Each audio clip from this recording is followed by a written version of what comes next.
जय Jagannath. Hello friends, welcome to my channel. आज ये वीडियो में +3 सेकंड सेमिस्टर हिस्ट्री ऑनर्स रो मेजर पेपर 3 रो राजेंद्र यूनिवर्सिटी पे हमें क्लास करबा। तो एग्जाम को जीवा पूर्व राजेंद्र यूनिवर्सिटी पिला एग्जाम को जीवा पूर्व समस्ते ए क्लास टी लास्ट जाए देखुवे यूनिट 1 ठारू 4 जाए आपनकर रिवीजन हे जिवो। एग्जाम रो जहां भी प्रश्न आसीबो सब जाक एमसीक्यू एठी आसीबो। तो क्लास टी समस्ते लास्ट जाए देखंतु हैला। ए क्लास टी लास्ट जाए देखंतु सब आपण ठीक करि परिबे। तो प्रथम प्रश्न, ख्रीष्टपूर्व 6ठ शताब्दी प्राचीन भारतर आद्य लिपि केउठी? कोउटा थिला? ब्राह्मी लिपि थिला प्राचीन भारतर आद्य लिपि।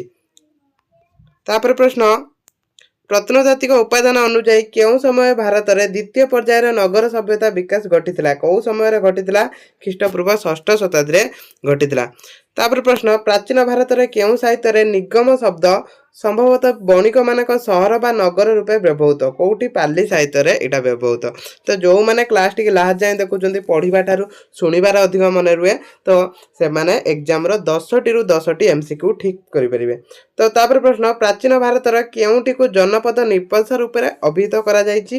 कौटी? ग्राम बसति योजना को करा जायछि। ख्रीष्टपूर्व 6ठ शताब्दी 16 गोटी साम्राज्य प्रमाण केउ ग्रंथरु प्रमाण मिले? कौटार मिले? अंगुरत निकायरु हैला। अंगुरतर निकायरु एटा मिलता है। भारत रे राष्ट्र अधीन रे थिबा कृषि जमी केउ नाम रे परिचित? कोटा? सीता नाम रे परिचित। तो ये सब प्रश्न बारंबार पचारे जो माने क्लास टी को लास्ट जाए देखुचंती 10 मिनिट रो क्लास हबो 10 रु 12 मिनिट रो। तो एग्जाम रो से माने 10 ठीक करि परिबे। केशर उत्पादन पाई भारत रे केउ अंचल विख्यात अटे? कोटा? हिमालय पाददेश विख्यात अटे। देखंतु चैनल को समस्त सब्सक्राइब कर दियंतु काई ना एठी ही सबु सब्जेक्ट रो आपन को क्लास मिले। प्राचीन ओडिसा रे केउ नगर अशोकक शिलालेखर तुषाली सहित चिन्हित करा जाय? कोटा? शिशुपाल गढ़ को चिन्हित करा जाय। केउ शासन समयरु स्थायी भूमिदान प्रथा प्रचलित होइतिला? को शासन? कुषाण शासन समयरु। तापरे विभिन्न उद्यान चाष विषय वर्णित पुस्तक गाथा सप्तशती रो लेखक हल केउ वंशर राजा थिले? को वंशर? सातवाहन वंशर से राजा थिले। जातक कहानी गुड़िक प्राचीन भारत में केतोटी हस्तशिल्प संघ विषय वर्णना करा जायछि? केतोटी? 18 गोटी मन रखिबे। केंद्र भारत में बेस नगर केउ वंशर राजधानी को प्रतिनिधित्व करे? शुंग वंशर राजधानी को प्रतिनिधित्व करिताय। चीन महान रेशम पथ केते माइल विस्तृत? केते? 4350 माइल विस्तृत इटा पड़े। भारतर विभिन्न अंचल आविष्कृत रूपा मुद्रा रोमन केउ सम्राट का समय काल रे थिला? कोटा? अगस्ट सीजर समय काल रे थिला मन रखिए। भारतीय शास्त्र मानकरे केउ मानकु जबन रूपे संबोधन करा जायतिला? को मानकु? ग्रीक मानकु जबन रूपे संबोधन करा जायतिला। तार प्रश्न, भारत को आमदानी करा जायतुबा जलायक नामक अतर दक्षिण पूर्व एशिया रे केउ अंचल आमदानी करा जायतिला? एटा सुवर्ण भूमि रो आमदानी करा जायतिला। उत्तर भारत रे पश्चिम रे अवस्थित प्रमुख प्राचीन वाणिज्य केंद्र नाम कौन? कोटा? पुष्कलावती थिला प्राचीन वाणिज्य केंद्र नाम। मौर्य युगर समाज को मेगास्थनीज केते भाग रे विभक्त करिसेंती? 7 भाग रे विभक्त करिसेंती। तापरे प्राचीन वैदिक समाज रे वर्णाश्रम केते भाग रे विभक्त थिला? 4 भाग रे विभक्त थिला। प्राचीन भारत रे केउ शास्त्र रे स्वय वर्ण मध्य रे विवाह को स्वीकृत दिया जायछि? कोउटा रे? मनुस्मृति रे मन रखिबे। प्राचीन भारतीय वर्ण व्यवस्था पुकुश निषाद भेणा इत्यादि समाज रे केउ जातिर अंतर्भुक्त थिले? अस्पृश्य जातिर एमाने सब अंतर्भुक्त थिले। तो एटा रिवीजन क्लास होची हमें जल्दी डिस्कशन करिबा 4 यूनिट सारिबा। देखिबे रिवीजन क्लास कने कोन हबो ना आपण रिसेंट एग्जाम को जिबा पूर्व क्लास टी देखुदिबे तो एग्जाम रे भले करिवे। तापरे 22 नंबर प्रश्न, केउ ग्रंथ रे प्राचीन भारत रे मात्र 2 गोटी जाति विषय रे उल्लेख अछि? को ग्रंथ रे विनय पिटक रे मन रखिबे। पंचमहाव्रतर शेष नीति कौन? ब्रह्मचर्य। जैन धर्म जीव अजीव तत्व कहा संपर्क रे वर्णना करे? आत्मा संपर्क रे वर्णना करिथाय। महावीर सर्वप्रथमे केउठारे जैन धर्म प्रचार करथिले? विपुलाचल रे प्रचार करथिले। जैन धर्मर तर्कशास्त्र केउ नाम रे परिचित? स्यादवाद नाम रे परिचित। बौद्ध धर्म प्रसार पाई प्रथम बौद्ध सम्मेलन केउठी आहुत होइतिला? राजगृह रे आहुत होइतिला। तापर प्रश्न, केउ सम्राट उद्यम हेतु बौद्ध धर्म चीन जापान तिब्बत प्रसारित होइतिला? कनिष्कक उद्यम रे। नीतिमय जीवन अतिबाहित पाई बुद्धक प्रणीत नीति कोडा थिला? 10शील नीति थिला। सिद्धार्थ संसार त्याग को बौद्ध साहित्य रे किपरि वर्णना करा जायछि? महाभिनिष्क्रमण भाव रे वर्णना करा जायछि। तापरे गौतम बुद्धଙ୍କ पिता केउं वंशर क्षत्रिय थिले शाक्य वंशर क्षत्रिय थिले आउ किछि एक मार्किया प्रश्न अछि वीडियो को पॉज करिके एठी समस्त पढि नेबे जदि ए क्लास टे पूरा फुल पढुचंती तो देखिबे नियाति भाबरे जति भी सब आसीबो एठी एमसीक्यू क्वेश्चन सब ठीक करि परिबे तापर जिबा नेक्स्ट यूनिट 2 को तो एटा होछि यूनिट 2 तो एठी भी जति एमसीक्यू अछि एगुडा को समस्त पढि जिबे प्रथम थर पई जणे शासन मुख्य एवं गोटे शासन अधीन समग्र भारत वर्षर राजनीतिक एकत्रीकरण क्यों राजत्व काल संभव होता है मौर्य राजत्व काल मन रखिए विशाखदत्ता मुद्रा राक्षस नाटक क्यों मौर्य सम्राट दिग्विजय एवं मगध आक्रमण वर्णित कौटा चंद्रगुप्तर चंद्रगुप्त मौर्य नंदमान विरोध में युद्ध पाई क्यों ग्रीक वीर सहायता लोड़ी कहार आलेक्जेंडर सहायता लोड़ी केबे चंद्रगुप्त मौर्य एवं सेल्यूकस निकाटरू मध्य युद्ध संगठित होता केबे होता ख्रीष्टपूर्व 305 रे होता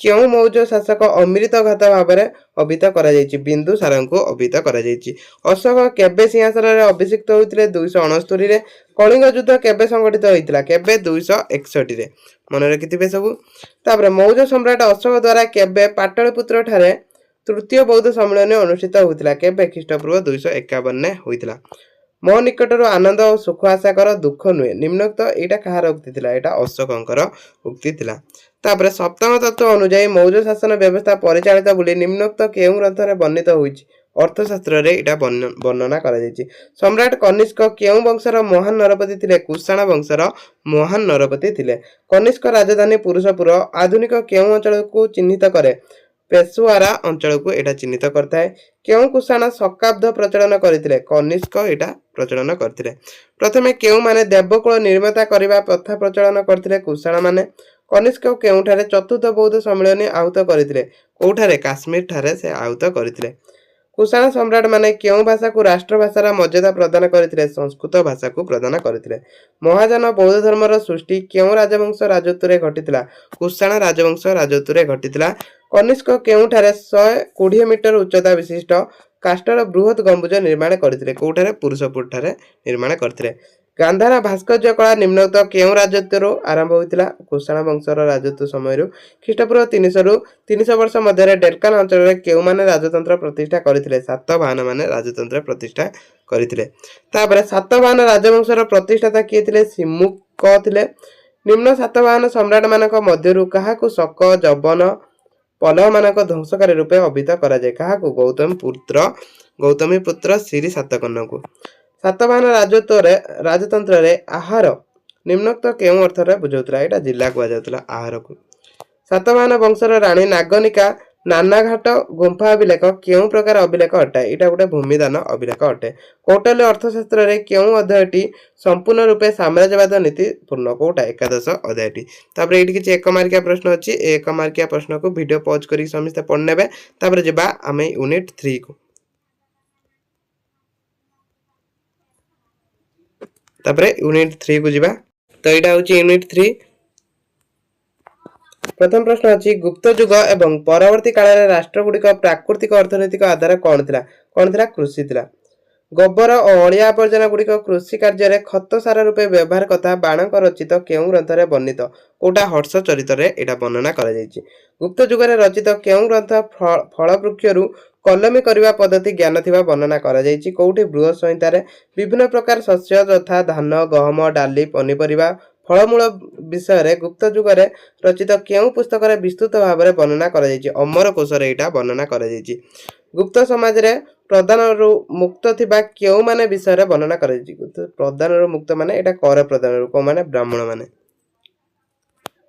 ख्रीष्टीय पंचम षष्ठ शताब्दी रे ब्राह्मण मानकु देउथबा भूमि अनुदान ग्राम गुडिक कोन कुआ जाउतला शासन कुआ जाउतला तापर प्रश्न महासामंतक अनुरोध शताधिक चतुर्वेदी ब्राह्मण भूमिदान करा जायथिबा केउं ताम्र फलक रे वर्णना करा जायछि कोठी तिप्सेरा ताम्र फलक रे चतुर्भग वर्ण व्यवस्था भारत रे केउं अंचल रे आरंभ होई बहु काल से अंचल रे संप्रसारित होइतिला कोठी उत्तर भारत रे एटा आरंभ होइतिला भारत रे अधिकांश आंचलिक जाति गुडिक सृष्टि केउं युगरु आरंभ होइतिला गुप्त युगरु एटा आरंभ होइतिला जणे प्राप्त वयस्क युवती सह जणे प्राप्त वयस्क युवक शारीरिक मिलन को केउं ग्रंथ रे अनुमोदन करा जायछि कोटा काम सूत्र रे एटा करा जायछि ଶ୍ୱଶୁର କିମ୍ବା ଶାଶୁଙ୍କ ଦ୍ୱାରା ସ୍ନେହ ପ୍ରଦତ୍ତ ଯେଉଁ ଧନ ପ୍ରାପ୍ତ ହୁଏ କାତ୍ୟାୟନ ଶ୍ରୁତିରେ ତାହା କେଉଁ ଶ୍ରେଣୀ ସ୍ତ୍ରୀଧନ ଅଟେ? କୋଉଟା? ପ୍ରୀତିଦତ୍ତ ସ୍ତ୍ରୀଧନ ଅଟେ। ବୃହସ୍ମହିତା ଶ୍ରୁତିରେ କେତେ ପ୍ରକାର ଉପାୟ ସ୍ଥାବର ସମ୍ପତ୍ତି ଆହରଣ କରାଯିବା ବିଷୟରେ ବର୍ଣ୍ଣିତ? କେତେ ପ୍ରକାର? 7 ପ୍ରକାର। ତାପରେ ପଲ୍ଲବ ଶକ୍ତିର ପ୍ରତିଷ୍ଠାତା ରୂପେ କାହାକୁ ବିଚାର କରାଯାଏ? ସିଂହ ବିଷ୍ଣୁଙ୍କୁ ବିଚାର କରାଯାଏ। ପଲ୍ଲବ ଯୁଗରେ ପୌରାଣିକ ପ୍ରସ୍ତର ଭାସ୍କର୍ଯ୍ୟ ନିମ୍ନ କେଉଁ ଅଞ୍ଚଳରେ ଦୃଷ୍ଟିଗୋଚର ହୋଇଥାଏ? କୋଉଟା? ମହାବଳୀପୁରମରେ ଏଇଟା ଦୃଷ୍ଟିଗୋଚର ହୋଇଥାଏ। ତାପରେ ପଲ୍ଲବ ମାନଙ୍କ ଦ୍ୱାରା ନିର୍ମିତ କୈଳାସନାଥ ମନ୍ଦିର କେଉଁଠାରେ ଅବସ୍ଥିତ? କାଞ୍ଚିପୁରମ ଠାରେ ଅବସ୍ଥିତ। ବାଦାମୀ ଚାଲୁକ୍ୟ ମାନେ କେବେ ଡେଲକାନ ଶାସନ ଗ୍ରହଣ କରିଥିଲେ? କେବେ? 6ଠ ଶତାବ୍ଦୀରେ। ତ ଆଉ କିଛି ବି ଏଇଠି ପ୍ରଶ୍ନ ଅଛି, ତ ଏସବୁ ପଢି ନେବେ, ଦେଖିବେ ଏଇଠୁ ହିଁ ସବୁ ପ୍ରଶ୍ନ ଆସିବ। ଭିଡ଼ିଓ ପଜ କରିକି ସମସ୍ତେ ପଢିବେ। ଆମର ଲାଷ୍ଟ ୟୁନିଟ୍ ବି ଅଛି, ତ ଏକ୍ଜାମକୁ ଯିବା ପୂର୍ବରୁ ସମସ୍ତେ ଏତିକି ପଢିକି ଯିବେ, ଦେଖିବେ ସବୁ ପ୍ରଶ୍ନ ଯାକ ଏଇଠି ଆସିବେ। ତ ସମସ୍ତେ ନିହାତି ଭାବରେ ଏକୁ ପଢିକି ଯିବେ କ୍ଲାସକୁ। ସରି, ଆହୁରି ୟୁନିଟ୍ 4 ଅଛି, ସେ ୟୁନିଟ୍ 4ଟା ବି ପ୍ରୋଭାଇଡ କରି। ତ ସେଟା ଆମର ୟୁନିଟ୍ 4 ଯାଇଥିଲା, ସରି ସେଟା ୟୁନିଟ୍ 4 ଯାଇଥିଲା, ଏଇଟା ହଉଛି ୟୁନିଟ୍ 3 ହେଲା। ଆମେ ଭୁଲ ୟୁନିଟ୍ 4 କହି ଦେଇଥିଲେ ହେଲା। ତ ଏଇଟା ହଉଛି ୟୁନିଟ୍ 3। ୟୁନିଟ୍ 3 ର ବି ଯେତିକି ପ୍ରଶ୍ନ ଅଛି ଏଗୁଡ଼ା ସମସ୍ତେ ପଢି ନେବେ ହେଲା। ଏଗୁଡ଼ା ପଢି ନେବେ, ବହୁତ ଇମ୍ପୋର୍ଟାଣ୍ଟ ପ୍ରଶ୍ନ ସବୁ ଅଛି, ଦେଖିବେ ଏଇଠୁ ହିଁ ସବୁ ପ୍ରଶ୍ନ ଆସିବ। ତ ଏକା କଥା, ସେଟା ଟିକେ ଆମର ଭୁଲ ହେଇଥିଲା କି ଆମେ ଭାବିଥିଲେ ସେଟା ୟୁନିଟ୍ 4 କିନ୍ତୁ ୟୁନିଟ୍ 3 କିନ୍ତୁ ୟୁନିଟ୍ 4 ପଢି ନେଇଥିଲେ, ଏବେ ୟୁନିଟ୍ 3 ପଢି ନେଲେ। ତ ଆମେ ସବୁ କମ୍ପ୍ଲିଟ୍ କରିଛନ୍ତି, ଦେଖିବେ ସବୁ ପ୍ରଶ୍ନ ଏଇଠିକି ଆସିବ। କ୍ଲାସକୁ ଏଇଠି ରଖୁଛି। ଜୟ ଜଗନ୍ନାଥ। ଆଶା କରୁଛି ସମସ୍ତେ ଏଇ କ୍ଲାସଟିକୁ ଭଲ ଭାବରେ ଆଟେମ୍ପ୍ଟ କରିଥିବେ।